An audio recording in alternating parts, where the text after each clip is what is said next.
नमस्कार, मैं हूं सृष्टि और आप सभी का स्वागत है आपके अपने चैनल योग रीति में। आज मैं आपके लिए लेकर आई हूं एक ऐसा प्राणायाम जो आपको सारे तरह के टेंशन से मुक्त करेगा, आपके मन को शांत करेगा और आपका ध्यान बहुत बढ़ाएगा। मैं आपके लिए लेकर आई हूं भ्रामरी। तो हम समझेंगे भ्रामरी करने का सही तरीका, उसके कुछ लिमिटेशंस और बहुत सारे लाभ। लेकिन शुरू करने से पहले मैं आपसे रिक्वेस्ट करूंगी कि नीचे दिए गए लाल बटन को दबाएं और मेरे चैनल को सब्सक्राइब कर लें, जिससे कि हर एक नए वीडियो का अपडेट आपको मिलता रहे और आप किसी भी योगा आसन या प्राणायाम को समझने से छूट न जाएं। तो चलिए हम शुरू करते हैं। सबसे पहले हम ये समझेंगे कि भ्रामरी का लिमिटेशन क्या है, किन लोगों को सावधानी बरतनी चाहिए या फिर भ्रामरी नहीं करना चाहिए। जिनको भी कान में किसी तरह का प्रॉब्लम हो, उनके कान में किसी तरह की पीड़ा हो या फिर हाल फिलहाल में कान की सर्जरी हुई हो, उनसे मैं रिक्वेस्ट करूंगी कि भ्रामरी को अवॉइड करें। और भ्रामरी हमें हमेशा बैठ के करना चाहिए। लेकिन अगर आप बेड पेशेंट हो और आपके लिए बेड से उठकर बैठना बहुत मुश्किल हो या फिर फिलहाल इम्पॉसिबल हो, तो आप भ्रामरी लेट कर भी कर सकते हैं। लेकिन बाकियों के लिए मैं रिक्वेस्ट करूंगी कि भ्रामरी हमेशा बैठ कर करें। अब हम समझते हैं भ्रामरी के कई सारे लाभ को। मैं आपसे रिक्वेस्ट करूंगी कि इस पार्ट को बिल्कुल भी स्किप ना करें। हमेशा जब भी हम कोई योगा आसन या प्राणायाम करते हैं तो उसका सही तरीका हमें पता होना चाहिए, मगर साथ ही साथ हमें उसके लाभ भी पता होना चाहिए। और जब भी आप प्राणायाम करें, उन लाभ को अपने दिमाग में रखते हुए बहुत अच्छे पॉजिटिव माइंड से आप योगा करें, जिससे कि उसका लाभ और ज़्यादा दुगना हो जाएगा। जितना ही हम अच्छे मन से योगा करेंगे, मन में पॉजिटिव और अच्छी बातें रखते हुए, उतना ही हमें उसका फायदा मिलता है। तो चलिए हम समझते हैं भ्रामरी के कई सारे लाभ को। भ्रामरी करते वक्त हम अपना मुंह बंद रखते हुए म कारा का उच्चारण करते हैं और इस उच्चारण को करने से आपके पूरे शरीर में एक वाइब्रेशन, एक ऊर्जा क्रिएट होती है और आपके गले के ऊपर प्रमुख रूप से ये वाइब्रेशन आपके पूरे बॉडी को बहुत ही अच्छी तरह से शांत कर देता है, आपके मन को शांत करता है और आपका कंसंट्रेशन या ध्यान बढ़ाता है। भ्रामरी प्रेग्नेंट महिलाओं के लिए बहुत लाभदायक है। वो ना ही सिर्फ आपके मन को शांत करता है, बल्कि आपके पूरे बॉडी में एक वाइब्रेशन क्रिएट करता है जो आपकी बॉडी को हील करता है। किसी भी तरह का न्यूरोमस्कुलर इंजरी है अगर आपको, तो भ्रामरी बहुत ही लाभदायक होगा। वो आपके मसल इंजरी को ठीक करता है, वो वाइब्रेशन आपके मसल इंजरी को हील करता है। भ्रामरी आपके नर्व सिस्टम के लिए भी बहुत लाभदायक है, आपके नसों के लिए बहुत लाभदायक है। भ्रामरी से heart patient, high BP, migraine और किसी भी तरह के टेंशन रिलेटेड इश्यू से अगर आप सफ़र कर रहे होंगे, तो भ्रामरी आपको बहुत लाभ देगा, क्योंकि ये आपके मन को शांत करता है, आपकी बॉडी में एक अच्छी ऊर्जा क्रिएट करता है। तो सारे टेंशन रिलेटेड इश्यू ऑटोमेटिकली आपके सॉल्व होते हैं। ये प्राणायाम उन सब के लिए बहुत लाभदायक है जिन्हें नींद सही तरीके से ना आने की शिकायत हो। अगर आपको नींद सही तरीके से नहीं आती है, तो आपको हर दिन भ्रामरी का प्रैक्टिस जरूर करना चाहिए। वो करने से ऑटोमेटिकली आपको फील होगा कुछ दिन में कि आपकी नींद भी अच्छी तरह से रेगुलेट हो पा रही है। और भ्रामरी से आपके स्किन रिलेटेड इशू, अगर आपके स्किन में कोई भी प्रॉब्लम हो, तो वो भी सॉल्व होता है, क्योंकि वो वाइब्रेशन इतना ज़्यादा लाभदायक होता है कि वो आपके पूरे बॉडी में किसी भी तरह की इंजरी हो या फिर स्किन रिलेटेड प्रॉब्लम हो, तो वो उसे भी सॉल्व कर देता है। तो ये कुछ ऐसे प्रमुख फायदे हैं भ्रामरी के जो आपको जानना बहुत ज़रूरी था। अब जब भी भ्रामरी या कोई भी प्राणायाम प्रैक्टिस करें, तो हमेशा उसके लाभ को अपने मन में रखें और पूरी तरह से खुश होकर अच्छी वाइब्रेशन अपने बॉडी में क्रिएट करते हुए आप उस प्राणायाम को करें। मन को बिल्कुल शांत रखते हुए उस प्राणायाम को करें। अब चलिए हम समझते हैं भ्रामरी करने के सही तरीके को। भ्रामरी या फिर कोई भी प्राणायाम आप जब भी प्रैक्टिस करें, दो बातों का ध्यान आपको हमेशा रखना चाहिए। पहला तो ये कि प्राणायाम को हमेशा एक खुले स्वच्छ जगह में करना चाहिए, जिससे कि अच्छी मात्रा में फ्रेश एयर आपको मिल पाए। बंद रूम में प्राणायाम बिल्कुल नहीं करना चाहिए। आपको एक खिड़की तो जरूर खोल देना चाहिए, जिससे कि फ्रेश एयर आपको मिलता रहे। दूसरी बात ये कि भ्रामरी आपको हमेशा खाली पेट करना चाहिए, या फिर खाना खाने के कम से कम 3 या 4 घंटे बाद। तो आपको खाना खाने के बाद भ्रामरी बिल्कुल भी नहीं करना है। और सबसे उचित या सही समय होगा सुबह का, जब आप फ्रेश होकर आराम से बिना कुछ खाए पिए भ्रामरी करें। उससे आपको अच्छी मात्रा में उसका लाभ मिलेगा। अब समझते हैं भ्रामरी किस तरह से हमें करना है।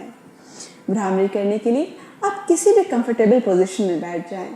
तो इस तरह से अपने पैरों को मोड़ के आप सुखासना में बैठ सकते हैं, या फिर आप पद्मासन में बैठ सकते हैं, जिसमें आप एक पैर को दूसरे पैर के ऊपर कुछ इस तरह से टिका लेंगे।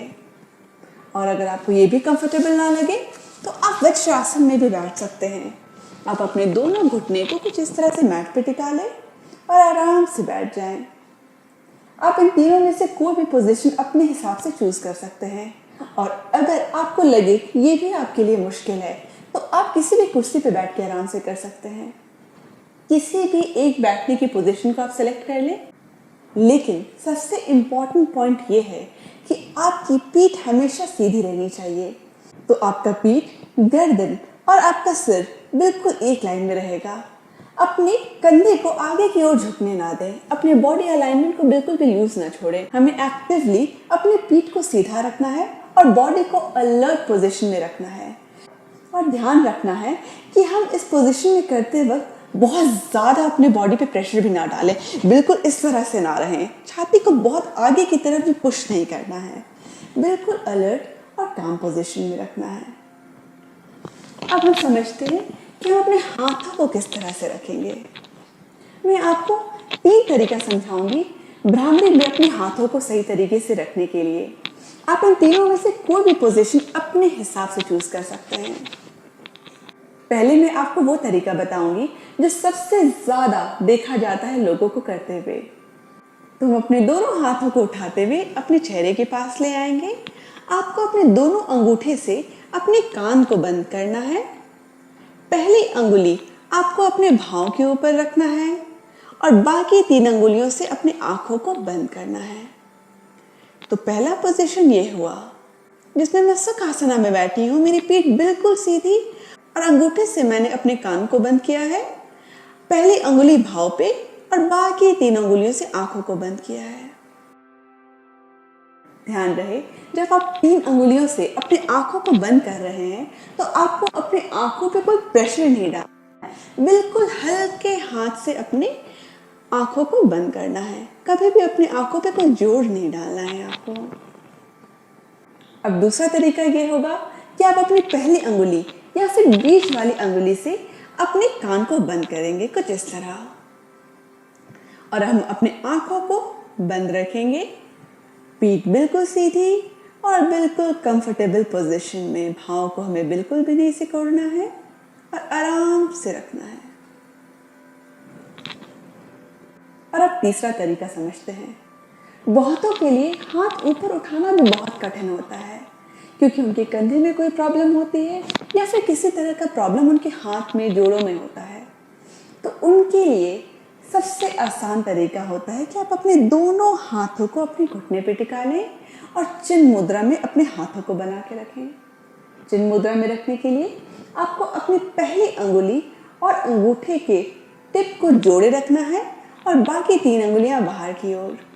तो आप अपने दोनों हाथों को चिन्ह मुद्रा में बनाते हुए अपने घुटने पे आराम से टिकाते हुए आंखों को बंद रखें। यह हो गया तीसरा तरीका। तो हमने 3 तरीके को समझ लिया है जिस तरह से हम अपने शरीर को रखेंगे। अब समझते हैं कि किस तरह से हमें ध्वनि या फिर म कारा का उच्चारण करना है। मैं आपको एक तरीके से भ्रामरी करके दिखाती हूँ, आप ध्यान दें। भ्रामरी करने के लिए मैं अपने दोनों कानों को अपनी अंगुली से बंद करके रखूंगी। तो हम एक लंबी सांस अंदर लेंगे और सांस बाहर छोड़ते हुए अपने मुंह को बंद रखेंगे और म कारा का उच्चारण करेंगे कुछ इस तरह।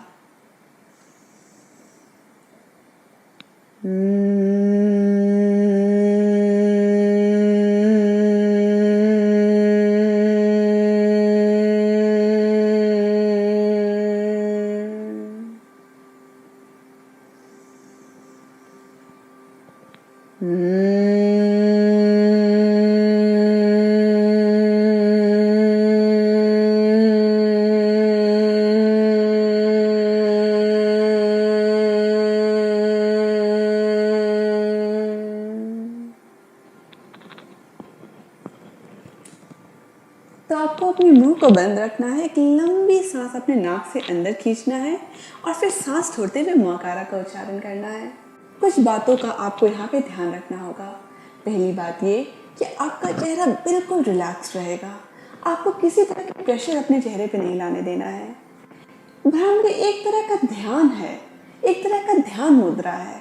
तो जब आप भ्रामरी करें तो अपने मन को बिल्कुल शांत रखें, क्योंकि अगर आपका दिमाग कहीं और होगा और आप सिर्फ एक ध्वनि, एक म कारा का उच्चारण करते रहेंगे तो इस प्राणायाम से आपको फायदा नहीं मिलेगा।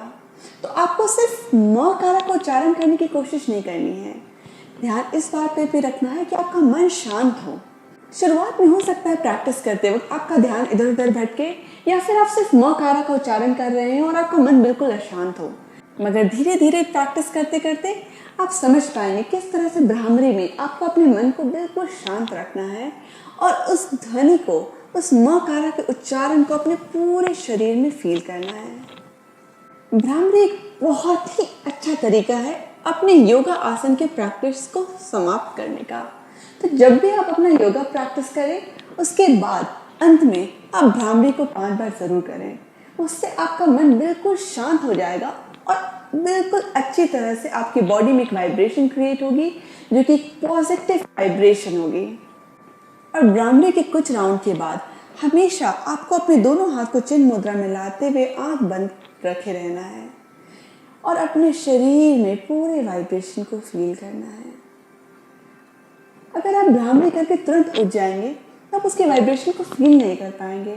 तो भ्रामरी करने के बाद कुछ देर आप बिल्कुल एकांत में शांति से बैठें और उस वाइब्रेशन को फील करें, अपने मन को शांत करने की कोशिश करें। तो चलिए हम एक साथ भ्रामरी का प्रैक्टिस करते हैं। हम आज 5 बार मकारा का उच्चारण करेंगे, 5 राउंड भ्रामरी का करेंगे और इन 5 राउंड के बाद अपने दोनों हाथों को चिन्ह मुद्रा में ले आएंगे, आंखों को बंद ही रखेंगे और वाइब्रेशन को अपने अंदर फील करेंगे। मन को बिल्कुल एकांत और शांत करने की कोशिश करेंगे। सारे टेंशन को भूलकर आप सिर्फ अपने शरीर के अंदर ध्यान दें किस तरह से एक वाइब्रेशन क्रिएट हो रहा है और उस ऊर्जा को फील करते हुए अपने मन को शांत करने की कोशिश करें। तो चलिए हम शुरू करते हैं। आप किसी भी कंफर्टेबल पोजीशन में बैठ जाएं, जो भी आपको कंफर्टेबल लगे, चेयर, सुखासना, पद्मासना या फिर वज्रासन। अपनी पीठ को बिल्कुल सीधा रखें और अपने हाथों को या तो फिर चिन्ह मुद्रा या फिर अंगुलियों से आपको कान को बंद करना है या फिर तीसरे तरीके में अंगूठे से अपने दोनों कान को बंद कर लें। पहली अंगुली भावों पे और बाकी 3 अंगुलियों से अपने आंखों को बंद कर लें। और अब हम एक साथ शुरू करते हैं। एक लंबी सांस अंदर भरें और सांस छोड़ते हुए मकारा का उच्चारण।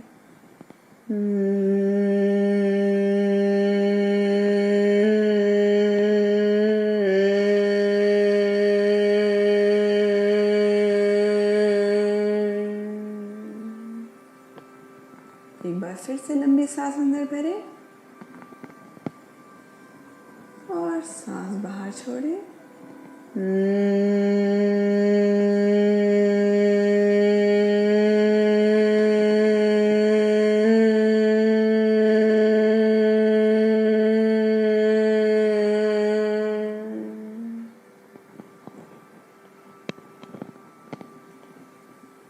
एक लंबी सांस अंदर भरें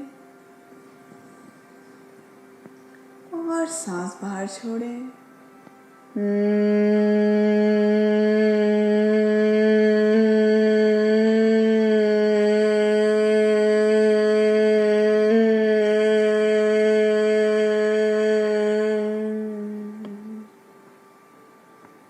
एक लंबी सांस अंदर भरें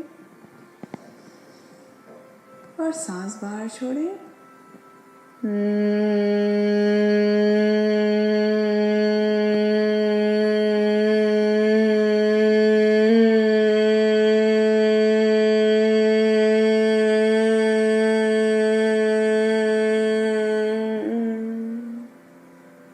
एक आखिरी बार लंबी सांस अंदर भरें और फिर बाहर छोड़ें।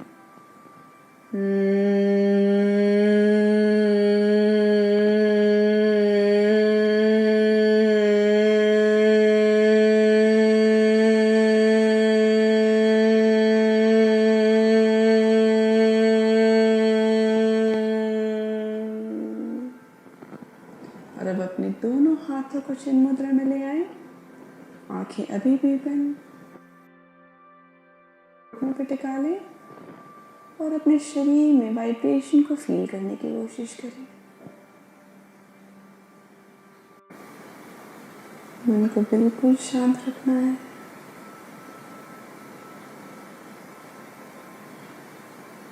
नॉर्मली सांस लेते रहें।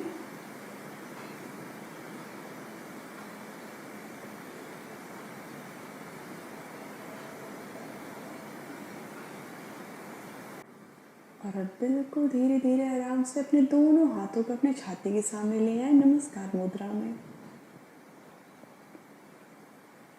दोनों हाथों को एक दूसरे में मलना शुरू करें।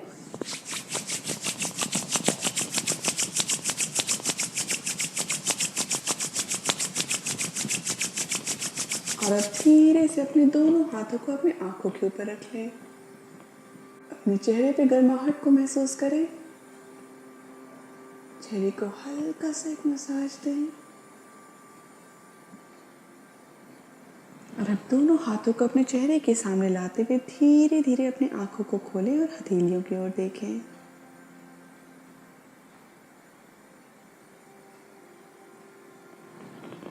धन्यवाद। भ्रामरी देखने में बहुत ही सरल लगता है, मगर उसके कई सारे फायदे हैं। आप ज़्यादा नहीं तो कम से कम 5 बार मकारा का उच्चारण करते हुए भ्रामरी की प्रैक्टिस करें। अपने हर एक योगा अभ्यास की बात तो ज़रूर करें और आपको धीरे धीरे एहसास होगा किस तरह से का लाभ आपको मिल रहा है। मैं आपको फिर से याद दिलाना चाहूँगी कि आप जब भी भ्रामरी करें तो मन को बिल्कुल एकांत और शांत रखें और एक वाइब्रेशन को अपने पूरे शरीर में फील करें, प्रमुख रूप से अपने गले के ऊपर। इस वाइब्रेशन से आपको बहुत ही ज़्यादा लाभ मिलेगा। तो अपने मन को बिल्कुल पॉजिटिव एटीट्यूड में रखें। उदास होकर या फिर टेंस्ड होकर अगर आप भ्रामरी का प्रैक्टिस करेंगे तो उसका लाभ आपको नहीं मिलेगा। अपने चेहरे पे एक हल्की सी स्माइल रखें और पूरी तरह से एनर्जेटिक होकर आप भ्रामरी की प्रैक्टिस करें। मैं उम्मीद करती हूँ आपको मेरा ये सेशन पसंद आया होगा। अगर आपको ये वीडियो पसंद आया तो प्लीज़ वीडियो को लाइक ज़रूर करें और नीचे कमेंट बॉक्स में मुझे बताएं कि आपको कैसा लगा भ्रामरी समझते वक्त। आपका कोई भी डाउट हो तो वो आप मुझे नीचे लिख के बता सकते हैं, मैं आपको ज़रूर उसका जवाब दूंगी। मेरे चैनल को सब्सक्राइब करना तो बिल्कुल भी ना भूलें। मैं उम्मीद करती हूँ हम अगले सेशन में फिर से मिलेंगे। तब तक के लिए अपना ध्यान रखें, स्वस्थ रहें और खुश रहें। नमस्कार।